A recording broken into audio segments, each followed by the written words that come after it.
Assalamualaikum warahmatullahi wabarakatuh. Waalaikumsalam. Alhamdulillahilladzi arsala rasulahu bil huda wa dinil haqq liyudhhirahu 'ala dini kulli wa kafa billahi syahida. Asyhadu an la ilaha illallah wahdahu la syarikalah wa asyhadu anna Muhammadan abduhu rasuluh.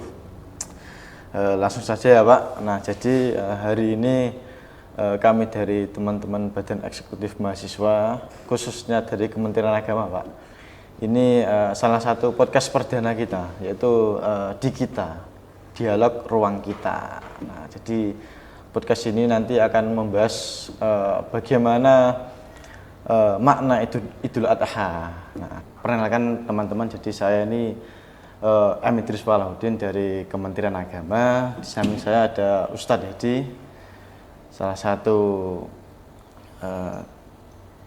Pembina Rohis ya Pak. Jadi pembina Rohis ini ada 3, ada Ustadz Hengki, Bu Fajar, sama Ustadz Hedi. Nah, langsung saja sih Pak. Jadi pada bulan ini itu merupakan bulan di mana Dzulhijjah, bagaimana saudara-saudara kita ada yang berangkat haji juga, di mana di bulan ini tepatnya nanti tanggal 27 ya Pak, itu kebetulan kurbannya bersama-sama seperti itu. Nah, jadi mungkin terkait Idul Adha Pak, itu mungkin dari kalangan mahasiswa belum mengetahui Pak, makna dari Idul Adha itu seperti apa? Ya. Baik, terima kasih ya. Assalamualaikum warahmatullahi wabarakatuh. Waalaikumsalam. Alhamdulillahirabbil alamin. Wassalatu wassalamu ala mursalin wa ala alihi washabihi ajmain. Alhamdulillah, para pemirsa podcast ya, dimanapun berada ya, bahwasanya pada bulan Dzulhijjah ini patut kita syukuri ya, karena Allah Subhanahu wa taala memberikan banyak kenikmatan ya. Bahwasanya kalau kita tahu di dalam Islam ya, dalam kalender Islam yaitu kalender Hijriyah, itu ada bulan yang diistimewakan sama Allah. Di samping bulan Ramadan yang kemarin ya. Yang kemarin sudah kita laksanakan Ramadan, terus Syawal ya, sampai kita di penghujung bulan, yaitu bulan Dzulhijjah ya. Kalau di kalender Masehi itu kan bulan Desember, karena nanti di bulan Dzulhijjah ini ya, setelah Dzulhijjah itu nanti ada 1 Muharram ya. Setelah itu 1 Muharram itu kalender Islam, yang dimana itu pengkalenderan dimulai yaitu dalam bulan Muharram. Sehingga daripada hal tersebut ya, Allah yang dimana itu mengistimewakan bulan-bulan ya, yang ada 12 bulan di dalam Islam itu, ada bulan yang diistimewakan yang saya katakan tadi, yaitu bulan Ramadan, dan 4 bulan bulan haram, yaitu bulan suci, yaitu ada bulan Rajab, ada bulan Dzulqa'dah ya, bulan Muharram ya, dan ada bulan Dzulhijjah ya. Ada sesuatu yang dimana Allah berikan kenikmatan yang luar biasa, sehingga kita harus perlu tahu dalam makna kenapa kok diistimewakan di bulan Dzulhijjah ini ya. Karena bahwasanya di sana ada suatu peristiwa yang dimana kalangan umat Islam itu sudah familiar ya. Bagaimana ceritanya Nabi Ibrahim alaihissalam itu diperintahkan oleh Allah untuk menyembelih anaknya sendiri ya. Dan itulah ditandai yang dinamakan nantinya umat Islam itu disyariatkan untuk ya berkorban ya. Sehingga dalam peristiwa itu hal yang luar biasa dari makna Idul Adha ini adalah Nabi Ibrahim alaihissalam itu kan orangnya itu kan bagaimana Allah perintahkan dan merupakan nabi yang dimana itu memuliakan tamu. Ya, peristiwa misalkan pada waktu ada tamu yang dimana para malaikat yang datang ya untuk mengazab kaum Nabi Lut, ya itu dihidangkan dengan hidangan yang luar biasa. Sehingga Nabi Ibrahim alaihissalam ini orangnya itu sudah usia lanjut begitu, tua, istrinya juga tua begitu, belum mempunyai anak, ya peristiwanya belum mempunyai anak, terus minta pada Allah, ya dikabarkan dari tamu itu bahwasanya istrinya itu akan mengandung. Padahal Nabi Ibrahim alaihissalam itu kan berpikirnya kalau kita sebagai apalagi di Selada ini kan banyak ilmu kesehatan begitu ya, usia yang sudah lanjut itu nggak mungkin begitu. Sudah punya usia lanjut, usia tua itu nggak mungkin punya anak, hamil nggak mungkin. Tapi bagi Allah itu mungkin. Ya. Singkat cerita lahirlah yang namanya Nabi Ismail. Ya. Lahir kan seneng ya, istilahnya orang yang dimana itu menunggu lama, usianya sudah tua, terus diberikan karunia anak, tapi di saat usia remaja Allah perintahkan bahwasanya untuk menyembelih anaknya. Ya apa misalnya kita begitu ya kan, bimbang, pasti bimbang. Antara kita itu melaksanakan perintah Allah atau anak begitu. Anak satu-satunya yang dimana itu ditunggu lama tapi disuruh nyembelih. Ya, kan cara logika secara manusiawi itu kan ya abot begitu, berat. Tidak mungkin Pak ya. Nggak mungkin berat. Ya. Ya singkat cerita agar waktunya nggak ada tadi, sehingga peristiwa itulah di mana antara diskusi antara Nabi Ibrahim dan Nabi Ismail tadi itu akhirnya beliau dan anaknya tadi itu sama-sama ridho, dan anaknya itu juga mengikhlaskan agar ayahnya untuk menyembelih dan melaksanakan perintah Allah ya, sehingga di sanalah terjadi peristiwa penyembelihan. Pada waktu ya penyembelihan, yaitu pada waktu pisaunya itu mau mengenai lehernya Nabi Ismail alaihissalam, ya di saat itulah Allah mengganti dengan hewan. Nah, di saat Allah mengganti hewan itulah menjadikan bahwasanya peristiwa itu ditandai dengan berkorban dan syariat untuk seluruh umat Islam. Nah, mungkin dari cerita tadi Pak, jadi ketika Nabi Ibrahim itu disuruh menyembelih anaknya, dan ketika itu pula pun Nabi Ibrahim berdiskusi panjang dengan anaknya, akhirnya Nabi Ismail pun menyetujui untuk dibeli. Nah, mungkin dari cerita yang sangat mungkin kalau kita dilakukan sekarang itu sangat tidak mungkin Pak ya. Nah, mungkin kita sebagai generasi muda untuk menerapkan sebuah nilai keikhlasan kehilangan suatu barang yang kita sayangi, apalagi anak Pak. Dalam konteks berkorban ini seperti apa Pak? Ya. Apa yang diperintahkan oleh Allah SWT itu dan disyariatkan Allah ya dalam Al-Quran maupun dalam Al-Hadis begitu, itu kalau kita mana itu relevan sampai nanti kiamat. Sampai kiamat. Sehingga yang patut kita pahami bahwasanya hukum-hukum Allah itu tidak akan berubah dengan berubahnya masa. Ya, itu yang harus dipahami.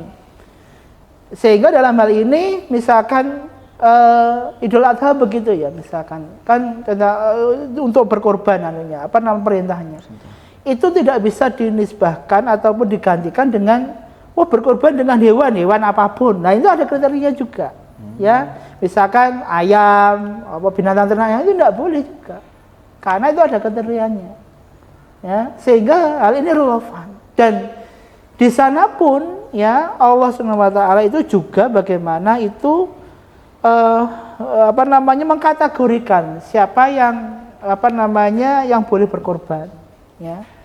Terus bagaimana dengan kita ya dalam era sekarang, apalagi teman-teman mahasiswa ya, itu kan terkadang itu kan kehilangan, gak usah berkorban lah, kehilangan barang yang disayangi, HP wis ngono misalnya. Itu wis pusing ndak karo-karuan itu. HP saya itu hilangnya apa ini, nggak bisa hubungi ABC, nggak bisa TikTokan, nggak bisa Facebookan dan sebagainya. Ya, itu HP saja kehilangan, apalagi berkorban. Ya, sehingga di dalam hal inilah yang patut kita pahami teman-teman, bahwasanya bagaimana kita itu untuk bisa ikhlas. Kalau ikhlas itu, kalau logikanya begini, ngapunten ini bahasanya misalnya agak kotor begitu. Kalau kita mau istilahnya setiap pagi begitu ya, itu perut terasa mulas begitu, ke kamar mandi BAB begitu, apa yang kita keluarkan kan nggak kita pikirkan. Isinya opo, melayuni nyandi, ya begitulah ikhlas sebetulnya. Sehingga ikhlas maksudnya apa? Bahwasanya apa yang kita sudah berikan atau korbankan, kita nggak mikirkan. Apakah itu nanti dikembalikan, mendapatkan apa, atau nanti seperti apa. Ya, itu konsep ikhlas yang sederhana seperti itu.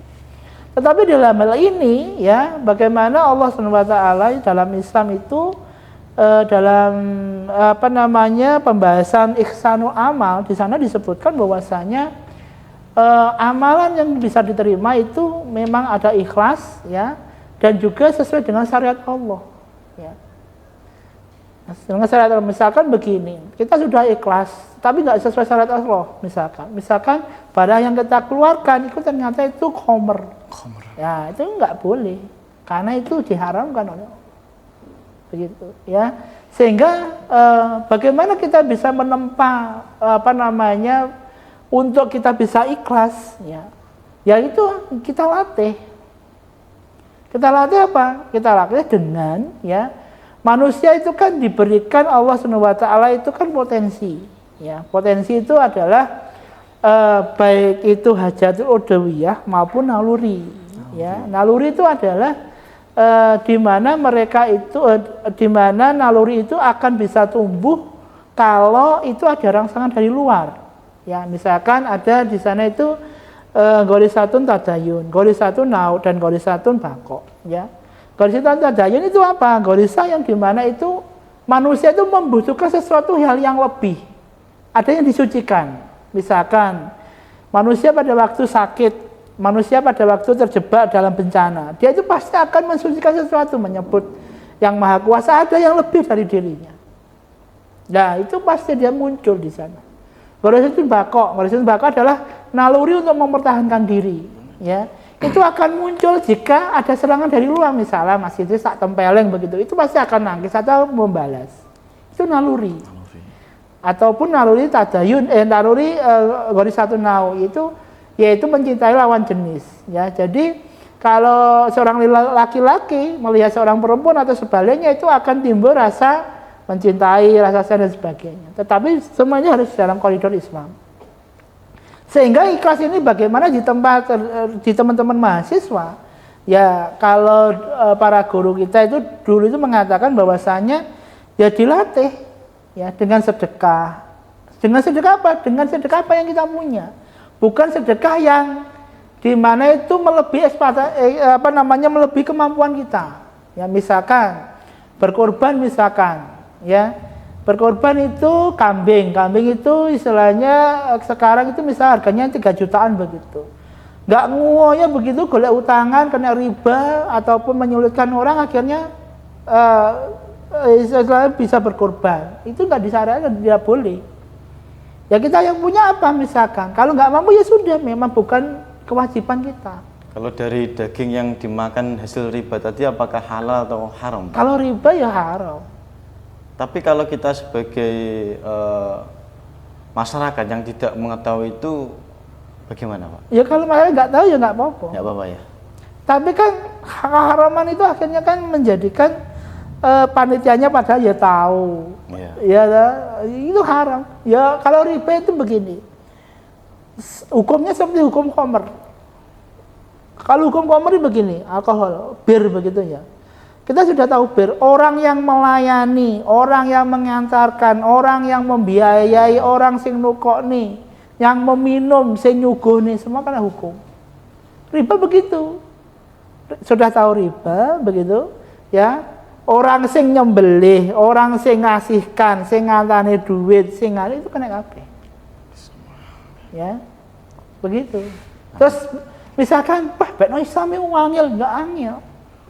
Sebenarnya mudah. Justru dengan seperti itulah manusia itu digiring, ya, dijadikan sama Allah itu menjadi orang yang dimana itu ya tidak terjerumus dalam neraka, nggak menjadi orang yang rusak, menjadi masalah yang rusak.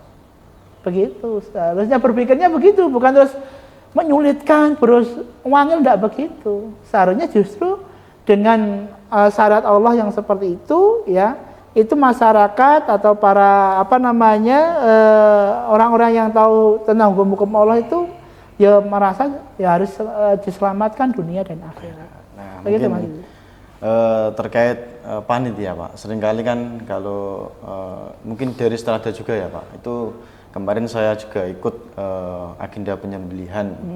Itu sebelum dagingnya dibagikan ke masyarakat, dari panitia kurban ini sudah memasak terlebih dahulu Pak. Memasak hasil kurban tadi, sedangkan dari hasil yang disembelih itu belum dibagikan ke masyarakat. Dan mungkin bagian kami sebagai panitia itu berapa, dan hukumnya ketika daging ini belum dibagikan tapi sudah dimasak itu seperti apa Pak? Begini, yang harus dipahami dalam berkorban ini, ya, itu berbeda dengan zakat. Ya.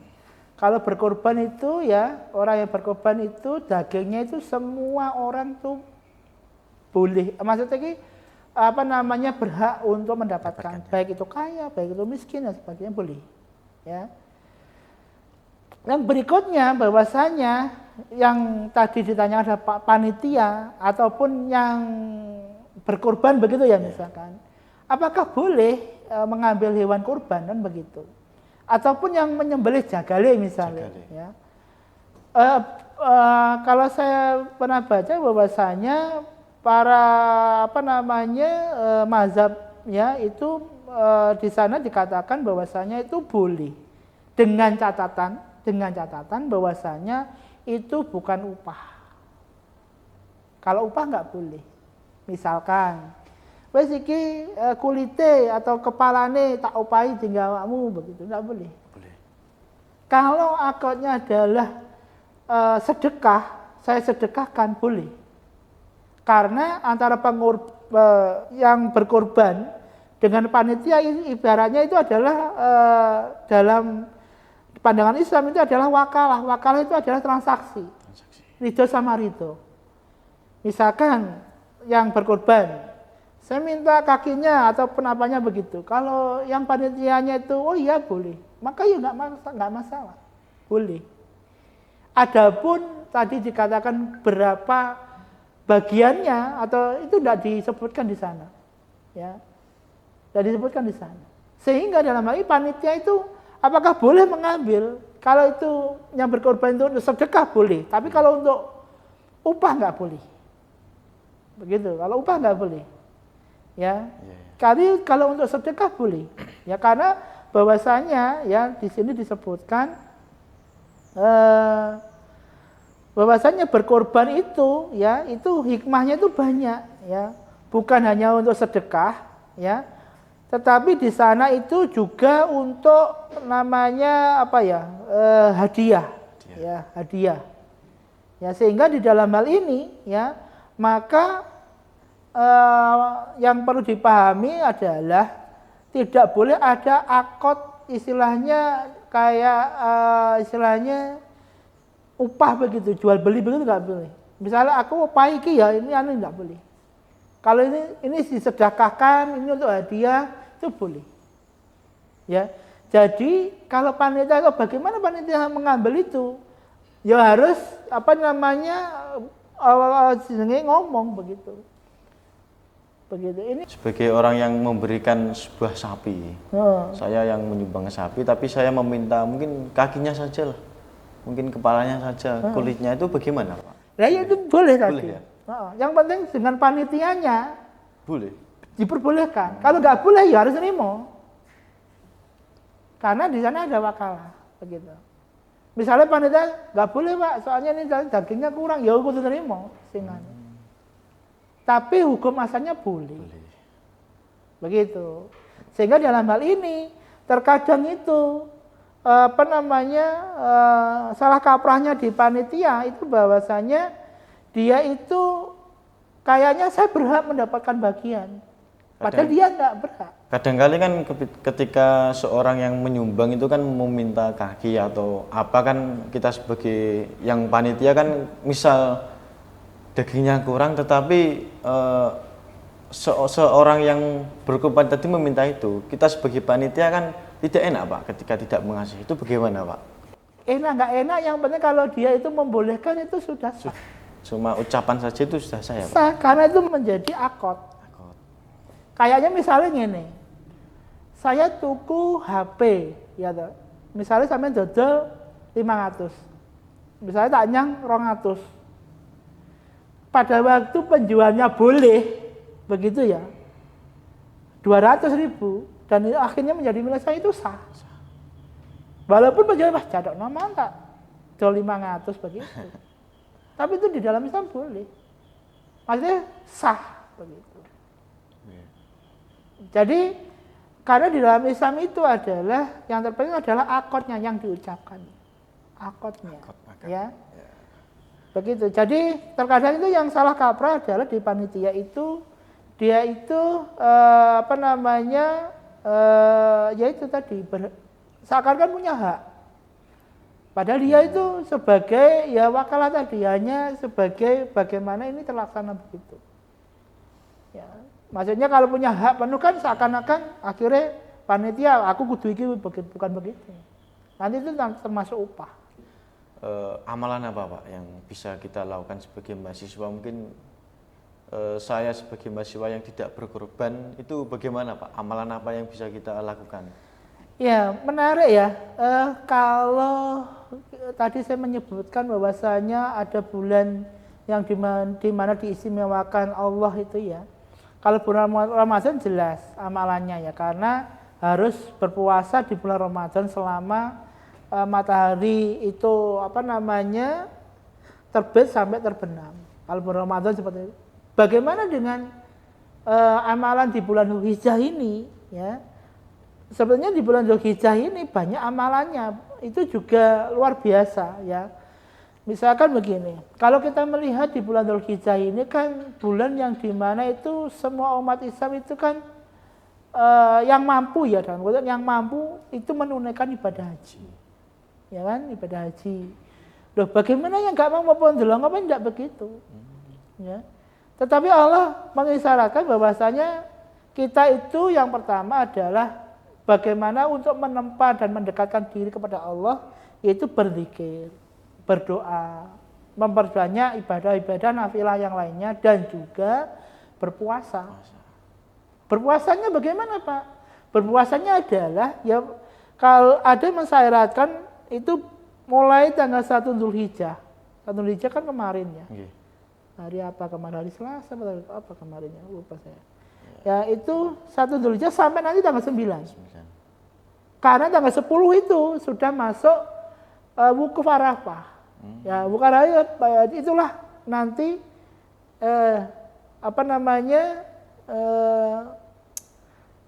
tanggal 9 kan wukuf, tanggal 9 itu wukuf Arafah, besoknya itu sudah penyembelihan.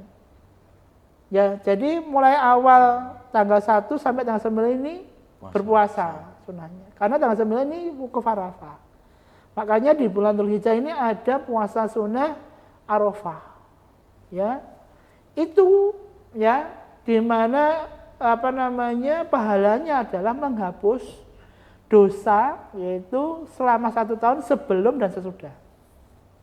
Jadi dosa kita yang berlalu itu selama 1 tahun diampuni, dan yang akan datang juga dihapus Pak? Dihapus. Ya. Padahal kita nggak tahu setahun yang akan datang kita masih hidup kan juga nggak tahu. Ya. Begitu. Logikanya begitu. Karena apa? Karena ya itu merupakan keistimewaannya. Walaupun itu ibadah sunnah lah ya. Yeah. Ibadah sunnah. Tapi pahalanya luar biasa. Makanya para sahabat dulu ya, kalau mengerjakan sesuatu perbuatan begitu, kalau itu sunnah itu dikerjakan karena hampir mendekati wajib.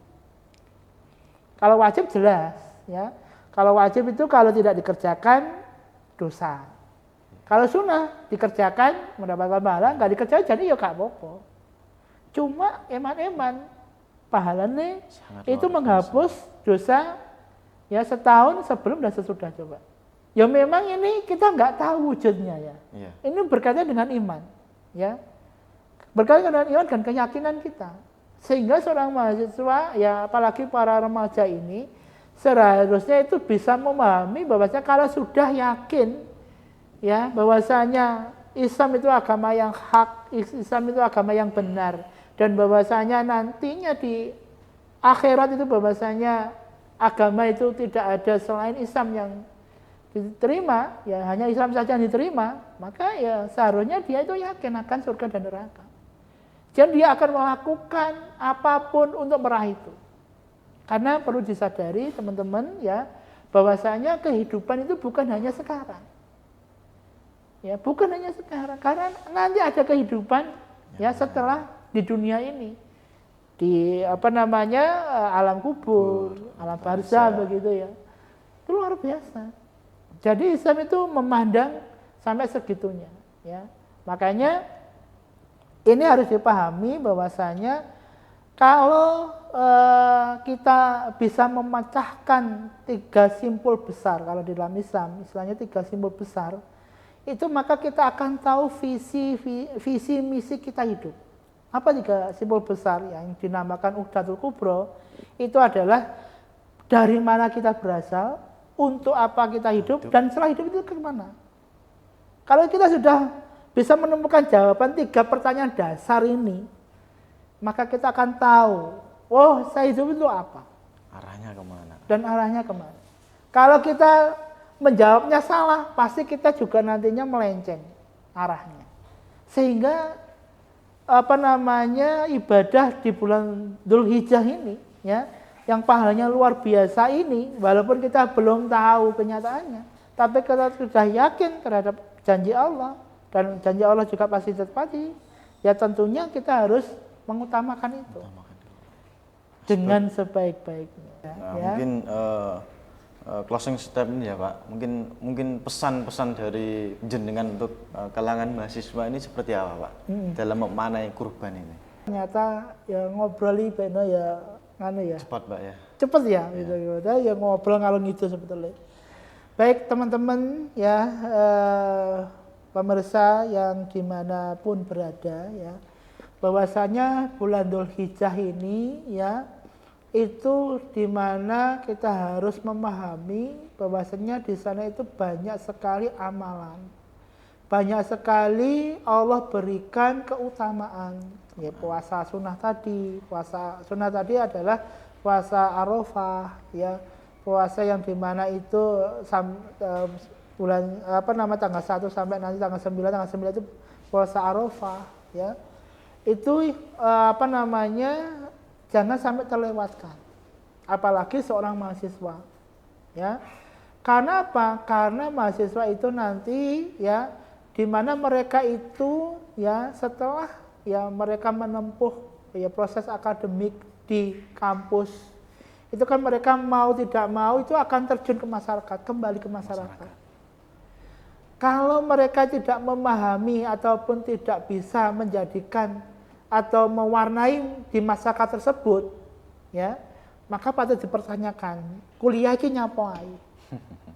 Ya. Sehingga di bulan Dzulhijjah ini, ya, sebagai mahasiswa adalah bagaimana mengisi hal-hal yang baik. Dan ya, bagaimana juga satu dengan yang lainnya itu adalah saling untuk bekerja sama menguatkan untuk yaitu fastabiqul khairat, berlomba-lomba dalam kebaikan.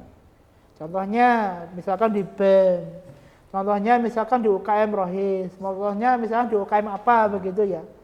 Sehingga itu memberikan dampak positif yang dimana dampak positif itulah yang nantinya akan menjadikan ya sesuatu ide ya ataupun gagasan yang dapat menjadikan ya negeri ini lebih baik. Sehingga itulah nantinya juga akan bisa menjadikan kampus yang mereka itu berkecimpung di situ itu juga akan menjadi harum.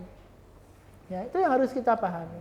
Sehingga makna Dzulhijjah, ya, bulan Dzulhijjah bagi teman-teman mahasiswa itu ya bagaimana kita itu selalu untuk bisa mendekatkan diri pada Allah dan menjadikan ya satu dengan yang lain itu memperkuat.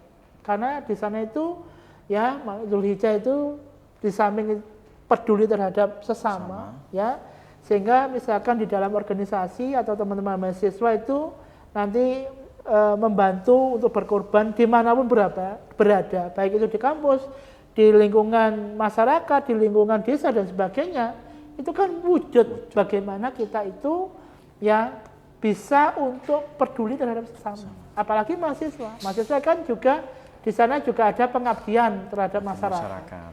Ya. Sehingga dalam hal inilah itu akan menjadikan teman-teman mahasiswa untuk nantinya itu lebih siap untuk terjun di masyarakat dan nanti menjadi pemimpin otomatis.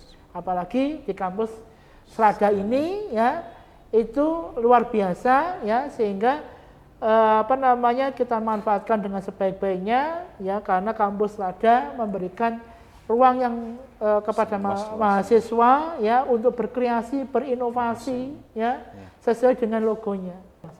Begitu. Mungkin itu ya Pak dari podcast kita hari ini. Pesannya apa? Jangan lupa fastabiqul khairat, berlomba-lomba dalam kebaikan. Nah, mungkin itu saja Pak dari kami. Bila ada salah kata yang kurang tertata maupun kurang teratur, saya mohon maaf yang sebesar-besarnya. Billahi fisabilillah haq, fastabiqul khairat. Wassalamualaikum warahmatullahi wabarakatuh. Waalaikumsalam warahmatullahi wabarakatuh.